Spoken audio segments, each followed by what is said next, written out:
നമസ്കാരം, ഞാൻ മനോജ് നെടിയാക്കൽ. ഇന്നത്തെ കുരുമുളക് ന്യൂസിലേക്ക് എല്ലാവർക്കും സ്വാഗതം. തിരിച്ചു വരവ് നടത്തി കുരുമുളക്. കുരുമുളക് തളർച്ചയിൽ നിന്നും തിരിച്ചു വരവ് നടത്തി. നവരാത്രി ദിനങ്ങളിൽ ഉത്തരേന്ത്യൻ ഇടപാടുകാർ വിപണിയിൽ നിന്നും അകന്ന് മുളക് വില ഇടിച്ചെങ്കിലും കർഷകരുടെ ചെറുത്തുനിൽപ്പ് കണ്ട് വാങ്ങലുകാർ വില ഉയർത്തി.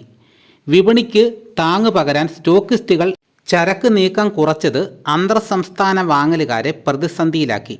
മറ്റ് മാർഗങ്ങളില്ലെന്ന് മനസ്സിലാക്കിയ അവർ ഒടുവിൽ വില ഉയർത്തി.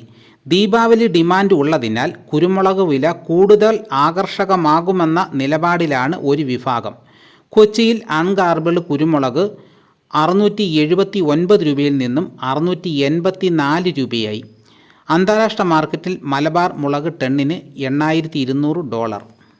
ഇതാണ് ഇന്നത്തെ കുരുമുളക് ന്യൂസ്. ഇതോടുകൂടി വീഡിയോയുടെ പൂർണ്ണമാകുന്നു. എല്ലാവരും ഒന്ന് ലൈക്ക് ചെയ്ത് സപ്പോർട്ട് ചെയ്യണം. ആദ്യമായിട്ടാണ് ഈ ചാനൽ കാണുന്നതെങ്കിൽ സബ്സ്ക്രൈബ് ചെയ്യാൻ മറക്കരുത്. മറ്റൊരു വീഡിയോയുമായിട്ട് ഉടനെ എത്താം. എല്ലാവർക്കും എൻ്റെ നന്ദി.